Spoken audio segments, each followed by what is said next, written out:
इंसान कहता है कि पैसा आए तो मैं कुछ करके दिखाऊं, पैसा कहता है तू कुछ करके दिखा तो मैं आऊं।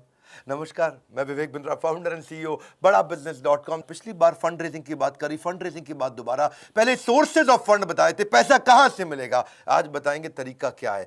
10 स्टेप्स दूंगा, फ्री में दे रहा हूं। सॉलिड कंटेंट है, ये प्रीमियम कंटेंट है। इसके ऊपर हमने पेड कोर्सेज बनाए हैं, लेकिन फ्री में दे रहा हूं आपको 10 स्टेप। अगर आपने कोर्स नहीं लिया, सुनिए वो सारे 10 इजी स्टेप। पहला स्टेप, अपना लीगल स्ट्रक्चर बनाना पड़ता है।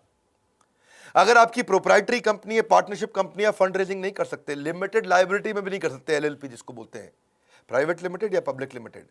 जो प्राइवेट इक्विटी या वेंचर कैपिटल है, वो प्राइवेट लिमिटेड कंपनी में भी आगे पैसा दे सकते हैं।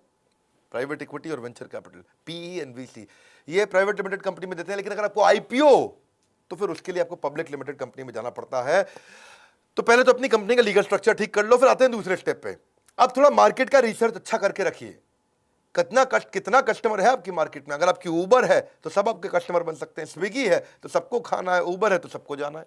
स्विगी है तो सबको खाना है, उबर है तो सबको जाना है। पहले देखो कि आपके पास कस्टमर कितना है मार्केट में, मार्केट का रीच, मार्केट का साइज, कितने कस्टमर है आपके प्रोडक्ट को लेकर मार्केट में, क्या प्रॉब्लम आप सॉल्व कर रहे हैं। लेकिन इसके अलावा ये भी रिसर्च करके रखो कि आप कितना रेवेन्यू कमा सकते हैं, मार्केट में आपकी पोजीशनिंग क्या है, आरओआई कैसा आ रहा है, आपका ब्रेक इवन कितने दिन में हो जाएगा, प्रॉफिटेबिलिटी आपकी कैसी है। तो किसी चार्टर्ड अकाउंटेंट को ले लो, किसी एमबीए फाइनेंस को ले लो जो आपका दोस्त है, आजू बाजू किसी को ले लो, वो सारी चीजें निकालेंगे बैठ करके। अपनी कॉम्पिटिटिव एडवांटेज देखो, कंपटीशन को छोड़ के कस्टमर आपके पास क्यों आए, आपका विजन क्या है, फ्यूचर प्लान क्या है, स्टाफ कितना चाहिए, टेक्नोलॉजी कैसी चाहिए। जब आपका ये रेडी रहेगा तो आप तीसरे स्टेप पे जाइए। क्योंकि जब आप किसी इन्वेस्टर के पास जाएंगे, आपकी बजट शीट जरूर चेक करेगा। पैसा क्यों चाहिए तुमको, हाँ, अपना घर बनाने के लिए चाहिए, अपनी गाड़ी खरीदने के लिए चाहिए, तुमको कहाँ जाना, लंदन घूमने जाना, उसके लिए पैसा चाहिए, नहीं नहीं सर, मुझको मैन पावर के लिए चाहिए। लीगल खर्चे होते हैं, ट्रेनिंग की कॉस्ट होती है, मार्केटिंग की कॉस्ट होती है, तनख्वाह पेरोल की कॉस्ट होती है, सेल्स करने के लिए एडवर्टीजमेंट करनी पड़ती है, एचआर की कॉस्ट है, टेक्नोलॉजी की कॉस्ट है। आपके पास कुछ क्वेश्चंस के आंसर होने चाहिए। आप उस पैसे का क्या करेंगे उसको लिख लीजिए। जब आप बताएंगे तो इन्वेस्टर को विश्वास होता है। आप वो पैसे को कैसे यूज करेंगे, कितना पैसा चाहिए आपको, कहां कहां कितना कितना बजट बना के खर्च करेंगे, कैसे इस खर्चे को ऑप्टिमाइज करेंगे, कम खर्चे में ज्यादा काम कैसे करके दिखाएंगे, इसके लिए आपको कन्विंस करना होगा। अगर आपको 100 रुपए की जरूरत है तो इन्वेस्टर को दिखाइए 15 रुपए मैंने डाले, 15 रुपए मेरे पार्टनर ने डाले, हमारे पास होगा 30 रुपए, हम अपने भी लगा रहे हैं, 70 आप दे दो। उसको थोड़ा विश्वास होगा कि 100 में 30 ये लगा चुका है, 70 नहीं, ऐसा करता हूं मैं 40 दूंगा, 30 तुम्हें किसी से दिलवा दूंगा। वो बात करने में इंटरेस्ट लेगा। लेकिन आप बोलोगे मुझको 100 रुपए चाहिए, अपना तो मैं लगाऊंगा नहीं, आप ही पूरे दे दो, गड़बड़ हो जाएगी। चौथा पॉइंट, अब रिसर्च करिए। आपने बजट शीट बना लिया है, अपने बिजनेस को समझ लिया है। अब देखिएगा कि इस समय अगर आपका बिजनेस बढ़िया है, कौन सा इन्वेस्टर है आपकी इंडस्ट्री में, आप फार्मा में, एफएमसीजी, क्लोथिंग में, एजुकेशन में, टेक्नोलॉजी में, ई कॉमर्स में, B2C, B2B, हर एक के अलग प्रकार के इन्वेस्टर होते हैं। आपको सही इन्वेस्टर के पास जाना, नहीं तो हर जगह मेहनत करोगे, दीवार को धक्का नहीं लगाते, 100 जगह बिना बात के नहीं जाते। इसके लिए इन्वेस्टमेंट बैंकर्स होते हैं, आई बैंकर। इसकी एक पूरी लिस्ट है, हमने अपने फंड रेजिंग कोर्स में भी दिया है, एवरीथिंग अबाउट एंटरप्रेन्योरशिप में भी दिया है, कौन कौन इन्वेस्टमेंट बैंकर है मार्केट में, कौन से इन्वेस्टमेंट के लिए, कौन से फंड के लिए कौन सा इन्वेस्टमेंट बैंकर काम आएगा आपको। इन्वेस्टमेंट बैंकर कौन होता है, 2% 3% कमीशन लेता है बीच में। अगर आपको 100 रुपए दिलाएगा, 2 रुपए रख लेगा, तो वो एक दलाल, साधारण भाषा में, कठोर भाषा में बोलेंगे। वैसे बिजनेस की भाषा में उसको इन्वेस्टमेंट बैंकर या आई बैंकर या मर्चेंट बैंकर, इन 3 नामों से पॉपुलर होते हैं। सिकोया कैपिटल के आपको फिनटेक में पैसा लगाता है आजकल, RPG venture, FMCG, health wellness में लगाता है। आपका बिजनेस कौन सा है ये देखो।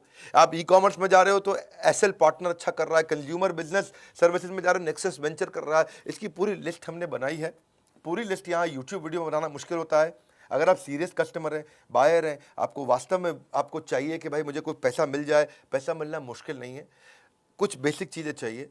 आप ये 3 घंटे का कोर्स पूरा अटेंड करिए, या कुछ वीडियोस की सीरीज, ये कोर्सेज हैं, एवरीथिंग अबाउट एंटरप्रेन्योरशिप के साथ अभी ये फ्री में मिल भी रहा है कोर्स, आप ले सकते हो उसको। इन्वेस्टर ढूंढते ढूंढते अगर हो गए परेशान तो फंड रेजिंग कोर्स को ज्वाइन करो। 400 इन्वेस्टर की लिस्ट आपकी ज़िंदगी बना देगी आसान। मत हो परेशान, ज़िंदगी बनेगी आसान।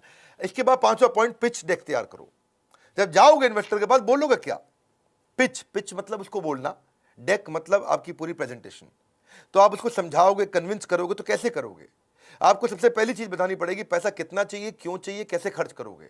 और फिर आपको ये समझाना पड़ेगा आरओआई, आरओआई, आरओआई, सामने वाले को कमाई कैसे होगी, वो कैसे ग्रो करेगा। इसको बोलते हैं पिच डेक।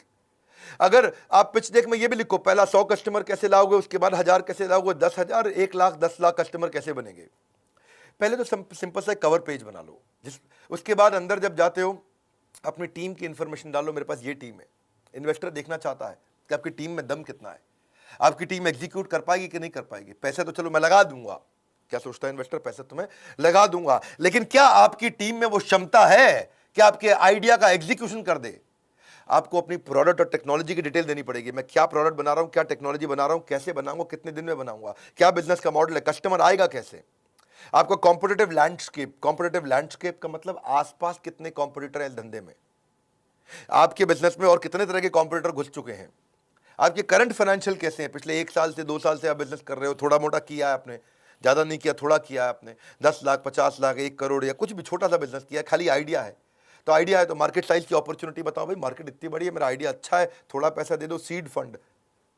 करंट फाइनेंशियल नहीं है तो आप थोड़ा कुछ आइडिया बताना पड़ेगा, आपको नीड बतानी पड़ेगी उसका। देखिए नीड यूजेज की हमने बात तो कर ली, आपको शेयर होल्डर की इंफॉर्मेशन देनी पड़ेगी कि भाई ये शेयर होल्डर होने वाले हैं, ये मेरे 2 पार्टनर हैं, को फाउंडर है, ये टेक्नोलॉजी पे काम करता है, ये सेल्स पे काम करता है, ये प्रोडक्ट पे काम करता है, हम 3 को फाउंडर हैं, 33% के, या 4 को फाउंडर है 25% के, चारों के अलग अलग काम है, चारों मजबूत लोग हैं, तो सबके मिला के 100% हुए। आपने उस इन्वेस्टर को बुलाया, बोला आप इतना पैसे दे दो, हम 20% आपको दे देंगे, तो जिन सबके 25% शेयर वो घट के 20% रह जाएंगे, यानी कि 80% आप लोग के पास रहेगा, 20% इन्वेस्टर के पास चला गया शेयर। तो इन्वेस्टर को वो सारी इंफॉर्मेशन चाहिए, वो जानना चाहता है कि कंपनी की वैल्यू आज अगर 1 करोड़ है तो ये 100 करोड़ कैसे होगी। तो जो मैंने 20% दिया है आपको, जो आपके 20% शेयर लिए हैं, तो जब 1 करोड़ से 10 करोड़ या 1 करोड़ से 100 करोड़ के आप हो जाओगे तो मेरी भी कंपनी की 20% जो मेरे शेयर है उसकी वैल्यू बढ़ जाती है।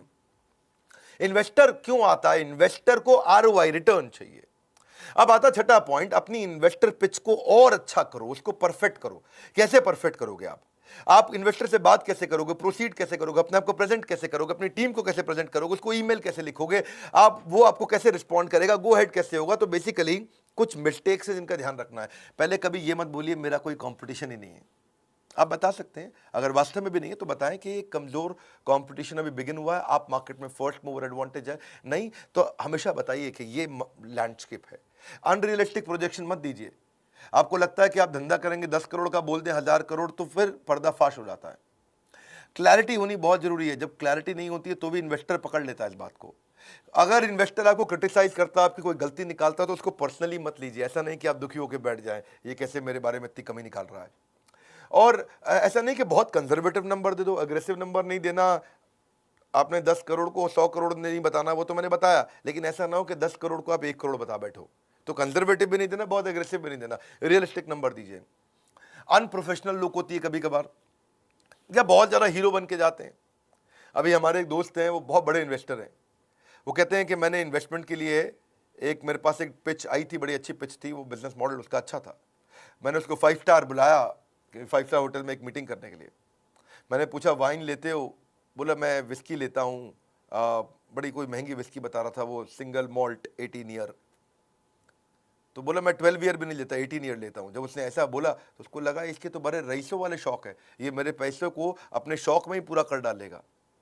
और फिर बोला कि मैं एक दूसरे लड़के से मिला जिसको मुझे फंड देना था, और वो बेचारा 700 किलोमीटर तक बस में बैठ के आया, सारी रात बस में था वो, और सुबह मेरे पास आया, दिन भर वो मेरे साथ रहा। मैंने बोला थके नहीं आप? बोला बस में नींद पूरी कर लेंगे, दिन भर काम करेंगे। बोला ये बड़ा मेहनती था, उसे विश्वास हो गया। बड़ा इंपॉर्टेंट है कि जब आप इन्वेस्टर से मिल रहे हो तो कैसे मिल रहे हो, क्या बात कर रहे हो, प्रोफेशनल रहिए, कीप इट सिंपल, स्टोरी बताइए कंपनी की स्टोरी क्या है, और आपके इन्वेस्टर को उसका एग्जिट कैसे मिलेगा, वो कमा के बाहर कैसे निकलेगा, उसकी स्ट्रैटेजी तैयार रखना। फंड रेजिंग कोर्स को लेकर अगर आप बन गए बुद्धिमान तो इन्वेस्टर पिचिंग में कभी नहीं बचेगा कोई व्यवधान। बुद्धिमान व्यवधान ठीक लग रहा है, क्योंकि कोर्स में देने जा रहे हैं आपको वो ज्ञान जो फंड रेजिंग प्रोसेस को कर देगा बहुत आसान। 7वां पॉइंट अब आता है रोका। शादी से पहले रोका होता है ना, शादी से पहले थोड़ा सा रोका देते हैं, लड़का लड़की फिक्स हो जाता है, हाँ जी रोका सेरेमनी होता है, तो उसमें डिसाइड कर लेते हैं। तो ऐसे ही फंड रेजिंग का रोका क्या होता है, फंड रेजिंग के रोका में डिसाइड करते हैं कि कितना पैसा मैं लगा सकता हूँ, कब तक दूंगा मैं, निवेशक कितने शेयर ले लेगा आपसे, जो भी इन्वेस्टर आ रहा है उसे कितना % शेयर चाहिए, दोनों पार्टियों के अधिकार क्या होंगे, तो जो इन्वेस्टर इन्वेस्टी दोनों के बीच में क्या अधिकार होंगे, तो वो सब चीज़ें तय हो जाती हैं। और उसके बाद आता है 8वां स्टेप। अब इन्वेस्टर डिटेल में ड्यू डिलिजेंस करता है। ड्यू डिलिजेंस का मतलब आपकी जांच पड़ताल करता है। आपने जो जो क्लेम किए, मैं ऐसा कर दूंगा, आप तक ऐसा किया, वो सारे वो वेरीफाई करेगा। इसको बोलते हैं, इस इंडस्ट्री में बोला जाता है ट्रस्ट बट वेरीफाई। क्या मतलब है? वो आपकी सारी बातें विश्वास करेगा लेकिन वेरीफाई भी करेगा। आप बोलोगे मैं आज 10 करोड़ रुपए का काम कर रहा हूं, तो आप पे विश्वास करेगा लेकिन वेरीफाई भी करेगा। ऐसा नहीं बोलेगा मैं नहीं मानता तुम कर रहे होगे, वो विश्वास करेगा, बहुत अच्छी बात है, 10 करोड़ दैट्स वेरी गुड, लेकिन बाद में आके आपके पेपर्स चेक करेगा, वेरीफाई करेगा। ट्रस्ट बट वेरीफाई, इसके लिए किया जाता है ड्यू डिलिजेंस, तो जांच पड़ताल साधारण भाषा में। वो आके आपके बिजनेस के प्रोसेस को समझेगा, आपके बिजनेस के मॉडल को इवैल्यूएट करेगा, आपके साथ में बाइंडिंग अग्रीमेंट डिसाइड करेगा, आपके फाइनेंस को चेक करेगा, आपकी बैलेंस शीट देखेगा, आपका प्रॉफिट एंड लॉस स्टेटमेंट देखेगा, कैश फ्लो स्टेटमेंट देखेगा, कंपनी में कहीं कोई कर्जा तो नहीं चल रहा, पहले से कोई लोन तो नहीं चल रहा, आज रेवेन्यू कैसे है, पिछले 3 साल में कितने बढ़े, उसको बोलते हैं CAGR, compounded annual growth rate. भाई 3 साल पहले आप 1 करोड़ पे थे, पिछले साल आप 10 करोड़ पे थे, इस साल आप 30 करोड़ पे जा रहे हो, तो उसको लगेगा अरे ग्रो कर रही है, लगातार ग्रो कर रही है, तो उससे उसको विश्वास आ जाएगा। इसको बोलते हैं ड्यू डिलिजेंस, जांच पड़ताल। पिछले साल की ग्रोथ की रेशियोज आके निकालेगा आपके साथ, आपके मार्जिन चेक करेगा कि फाइनली बचता कितना है। ऐसा तो नहीं कच्चे पक्के का धंधा कर रहा है, पैसा निकाल के कच्चा जेब में रख लेता है, कैश का काम कर रहा है। आपकी इन्वेंट्री घूमती कितनी जल्दी है, कौन सी इन्वेंट्री वेस्ट हो जाती है, डेट टू इक्विटी रेशियो कितना है, कर्जे का बहुत ज़्यादा भार तो नहीं है, करंट रेशियोज कैसी हैं, कई रेशियोज होती हैं। तो आप अपने फाइनेंशियल्स को किसी चार्टर्ड अकाउंटेंट के साथ ठीक कर लीजिएगा ड्यू डिलिजेंस से पहले। अपने कोई ऑडिटर बाहर का लेके अपनी ऑडिट करा लीजिए। ये सब चीज़ें हम सिखाएंगे आपको। अगर आपका बिजनेस नया है, अभी कुछ भी आपने पहले नहीं किया, तो भी आप फंड रेज कर सकते हैं। आपका लीगल भी चेक करेगा आकर के, वो कंपनी में कहीं कोर्ट में केसेस तो नहीं चल रहे हैं, प्रमोटर के ऊपर, मालिक के ऊपर केसेस तो नहीं है। आप रजिस्ट्रार ऑफ कंपनी से भी चीज़ें चेक करेगा, बैंक के रिलेशनशिप चेक करेगा, बैंक से भी चेक करेगा कि कहीं आपके चेक डिसऑनर तो नहीं हो जाते हैं, चेक आपके बाउंस तो नहीं हो जाते हैं। वो चेक करेगा आप कितने ईमानदार हो, और कई बार उसकी आपकी पर्सनल प्रमोटर की भी वो जाके चेकिंग करेगा कि भाई ऐसे तो नहीं है ये पैसा लेके लड़कीबाजी करता हो, घूमता हो, बहुत शराब पीता हो और घूमने जाता हो, चला गया भैया बैंकॉक मसाज कराने जा रहा है, क्यों, इन्वेस्टर से पैसा ले लिया, सैंडविच मसाज, ये सब फालतू काम कर रहा है कि वास्तव में जिम्मेदार है। सुबह कितने बजे दफ्तर जाता है, आपको बताए बिना आपके बारे में चेक कर लेगा। रात को दफ्तर से कितने बजे निकलता है, आपको बताए बिना चेक कर लेगा। छुट्टी कितनी मारते हो, तो ये ड्यू डिलिजेंस बोलते हैं, इसको बोलते हैं जांच पड़ताल, ट्रस्ट बट वेरीफाई। अब आता है 9वां, ड्यू डिलिजेंस कर लिया, टर्म शीट बन चुका है, रोका हो चुका है, शादी का टाइम आ गया है। शादी के टाइम यानी कि शेयर होल्डर अग्रीमेंट। अब शेयर होल्डर अग्रीमेंट बन जाएंगे। शेयर होल्डर अग्रीमेंट में किसके क्या अधिकार हैं, कौन किसके लिए जिम्मेदार है, उसमें सब लिखा जाता है। ये बहुत लंबा होता है। टर्म शीट जो होती है वो 1-2 पेज की होती है, 4 पेज की होगी, लेकिन शेयर होल्डर अग्रीमेंट 250-250, 300-300, 500-500 पेज का भी हो सकता है। ये वो डॉक्यूमेंट है जिसमें सारे रिलेशनशिप आपके लिखे होंगे। ये 200-300, 400 पेज के अंदर आपके right, duty, share holder agreement, jurisdiction, arbitration, event of default, अगर डिफॉल्ट हो गया तो क्या करेगा, कितने शेयर ले रहे हैं, किस प्राइस पे ले रहे हैं, कंपनी में कितनी स्टेक बन रही है, वो सब चीजें शेयर सब्सक्रिप्शन अग्रीमेंट में आ जाएगा। तो 2 तरह के होते हैं, एक होता है शेयर होल्डर अग्रीमेंट, एक होता है शेयर सब्सक्रिप्शन अग्रीमेंट। अगर आपको इसकी समझ नहीं, चिंता मत करिए, आप आइए, बोर्ड लाइन नंबर पर फोन करिए। फंड रेज करना मुश्किल नहीं है, सैकड़ों हजारों कंपनीज कर रही हैं। अग्रीमेंट इस बनाने के तरीके क्या है वो सब सिखाए हमने आपको। ये अग्रीमेंट क्यों चाहिए होता है? अग्रीमेंट इसलिए नहीं चाहिए कि आप कोर्ट में केस जीत जाओ, अग्रीमेंट इसलिए चाहिए होता है कि कोर्ट में केस के लिए कभी जाना ही ना पड़े। लीगल गाइडेंस इसलिए नहीं चाहिए कि आप जाकर के लीगल बैटल जीत जाओ, लीगल गाइडेंस इसलिए चाहिए कि कभी लीगल बैटल की नौबत ही ना आए, कभी झगड़ा ही ना हो। तो अब आता है फाइनली पॉइंट 10वां, इन्वेस्टर रिलेशन। अभी भी अगर आपको पैसा नहीं मिला शेयर होल्डर अग्रीमेंट के बावजूद भी, और रुक गया बीच में, कहीं टूट गया है, तो इन्वेस्टर रिलेशन अच्छे रखने आने चाहिए। और अगर आपको मिल गया है, पैसा आपकी जेब में आ गया है, तो भी इन्वेस्टर रिलेशन 10वां पॉइंट जरूरी है, क्योंकि रिलेशनशिप बना रहेगा तो बात बनी रहेगी। आपके एग्जिस्टिंग इन्वेस्टर को आपको रिपोर्ट्स तो बना के भेजनी होती है ना। एग्जिस्टिंग इन्वेस्टर को क्या ग्रोथ हुई दिखाना पड़ता है, उसको डेटा MIS रिपोर्ट देनी पड़ती है, उसको नए प्रोजेक्ट के बारे में बताना पड़ता है, ये भी कहना पड़ता है थैंक यू आपने 10 करोड़ रुपए लगाए, अगर हो सके तो 10 करोड़ और लगाइए क्योंकि मैं नया प्रोजेक्ट एक और लेके आ रहा हूँ। आप या फिर नए इन्वेस्टर के साथ भी रिलेशन बनाना, ये तो आपका एग्जिस्टिंग इन्वेस्टर था। ये थोड़ी आप एक इन्वेस्टर से आप रुक जाएंगे। आपको चाहिए 4 इन्वेस्टर और, क्योंकि आपको और पैसा चाहिए, तो आप कंपनी के बारे में अचीवमेंट्स, अपनी न्यूज़, अपनी रिलेशनशिप बना के रखोगे नए इन्वेस्टर के साथ में। और जब ये सारी चीज़ें हो जाती हैं तो आपके पास जब काफ़ी इन्वेस्टर आते हैं तो बाकी इन्वेस्टर अपने आप आते हैं। पैसा ही पैसे को खींच के लाता है, इन्वेस्टर ही दूसरे इन्वेस्टर को खींच के लाता है। ये बहुत लंबी स्टोरी है, मैंने शॉर्ट में बताया आपको, 10 पॉइंट बताए फंड रेजिंग के स्टेप्स क्या होते हैं। हमने इसके ऊपर डिटेल्ड कोर्स बनाया हुआ, बहुत डिटेल के अंदर है। ये जो स्टार्टअप है, स्टार्टअप कर रहा है, करने वाला है, करना चाहता है, आइडिया है, शुरू कर चुका है, एग्जीक्यूट कर चुका है, सोलोप्रेन्योर है, वो एंटरप्रेन्योर है, उनको ये वीडियो शेयर करिए, क्योंकि ये बड़े काम आते हैं। ये छोटे छोटे पॉइंट्स बहुत काम आते हैं। मेरे चैनल पे आने का फायदा ये है, हमेशा बिजनेस के ऊपर खालिस ज्ञान मिलता है कि मैं केवल हवाई बात करना कभी पसंद नहीं करता। स्टेप्स में बताता हूँ, पॉइंटर्स में बताता हूँ। मेरे साथ बैठते हो, 10-15 मिनट के अंदर आपको 1 से 2 घंटे का कंटेंट तुरंत दे देता हूँ। अगर आप नए आए हो जरूर सब्सक्राइब करिए, बेल आइकन हिट नहीं किया तो आपको इतने बढ़िया वीडियोस फ्री में तो मिलेंगे नहीं। हमारे साथ जुड़े रहने के लिए, इस वीडियो को शेयर करने के लिए, बोर्ड लाइन नंबर पे फ़ोन करके इसकी सारी जानकारी लेने के लिए आप सबका हृदय की गहराइयों से प्रेम पूर्वक बहुत बहुत धन्यवाद।